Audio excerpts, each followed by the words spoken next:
नमस्कार दोस्तों, स्वागत है हमारे यूट्यूब चैनल आर के एजुकेशन में।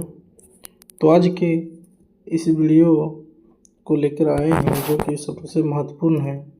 ये बीएड के सेमेस्टर 2 के सिलेबस से रिलेटेड है। तो आइए हम जानते हैं। जिस वीडियो का मेन टॉपिक है थॉर्नडाइक का सीखने का नियम। तो आइए थॉर्नडाइक का सीखने का नियम हम तो आज मुख्य नियम पे डिस्कस करेंगे जो कि इस प्रकार है। लेकिन थॉर्नडाइक का मुख्य नियम 2 प्रकार है। एक पहला है मुख्य नियम और दूसरा है गौण नियम। तो मुख्य नियम 3 प्रकार के हैं और गौण नियम है वो 5 प्रकार के। तो हम लोग एक एक करके डिस्कस करेंगे। तो उम्मीद है कि एक वीडियो बहुत लंबी हो जाएगी, इसलिए हम आज मुख्य नियम का एक पहला नियम डिस्कस करेंगे जो कि है तत्परता का नियम। तो आइए समझते हैं। थॉर्नडाइक के नियम को हम लोग बोलते हैं सीखने के व्यवहारवाद का नियम भी बोल सकते हैं, और उसको हम सीखने का संज्ञानात्मक नियम भी बोल सकते हैं, सीखने की उपयोगिता का नियम भी बोल सकते हैं। तो उसी प्रकार आज हम देखते हैं इसका जो है थॉर्नडाइक का मुख्य नियम, उसका 3 भाग है। 3 भाग में पहला देखते हैं। पहला क्या है? तत्परता का नियम, जिसको हम लोग बोलते हैं लॉ ऑफ रेडीनेस। इसका देखिए परिभाषा क्या होता है, डेफिनेशन। बोला जा रहा है कि जब कोई विद्यार्थी किसी कार्य को करने के लिए मानसिक, शारीरिक और भावनात्मक रूप से तैयार होता है तो उसे यह कार्य करने का अवसर मिलता है, तो वह सीखना जल्दी और अच्छे ढंग से कर लेता है। परंतु यदि विद्यार्थी तैयार ना हो और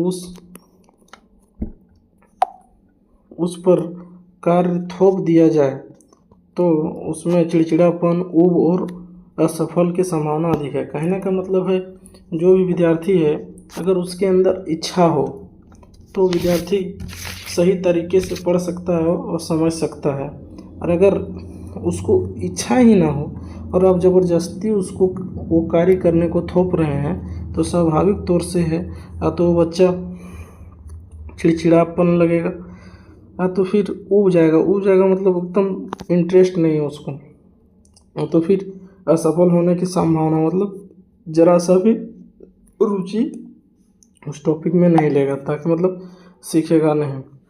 तो आप एकदम सरल भाषा में आप समझिए। जैसे देखिए, बच्चा का अगर सीखने का इच्छा है और उसको आप मौका दे रहे हैं तो एकदम स्वाभाविक है कि अच्छी तरह से वो सीख जाएगा, एकदम बिल्कुल। इसमें कोई राय नहीं।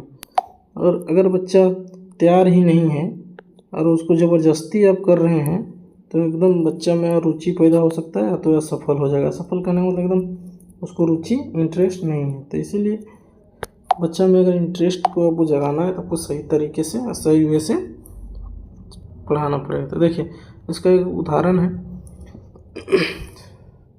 यदि बच्चा पढ़ाई के लिए तैयार ना हो और शिक्षक उसे सही समय पर पढ़ा तो वह जल्दी सीख जाएगा। एकदम बोलने का मतलब है कि बच्चा पढ़ने के लिए तैयार है और उसे शिक्षक सही समय पर पढ़ा रहा है तो एकदम बहुत जल्दी सीख जाएगा एकदम।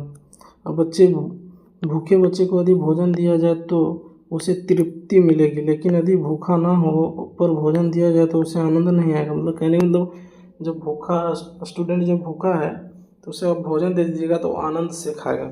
अगर भूखा ही ना है और ज़बरदस्ती उसको भोजन दीजिएगा तो बिल्कुल वो आनंद नहीं लेगा खाने में, वो खाएगा, हो सकता है खाएगा भी नहीं। इसका उदाहरण नहीं था। और देखिए इसका शैक्षिक महत्व क्या हो सकता है। जैसे है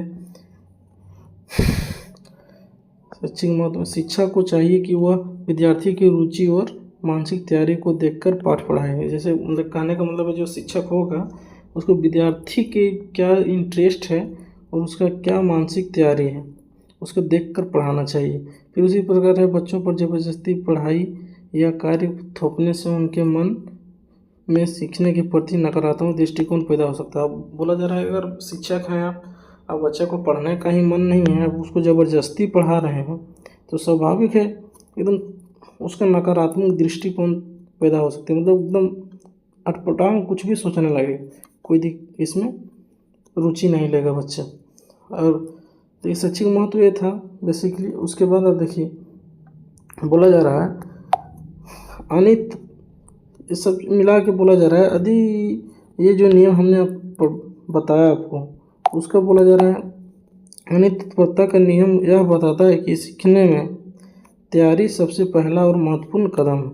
अगर बच्चा सीखना चाह रहा है तो सबसे पहले बच्चे को तैयार करना पड़ेगा, तैयार रहेगा तभी बच्चा सीखने में इंटरेस्ट लेगा। इसी प्रकार से अब ये तत्परता का नियम को आशा करते समझ गए होंगे। अगर ऐसे ही प्रकार के वीडियो देखने के लिए हमारे चैनल पे बने रहें। धन्यवाद।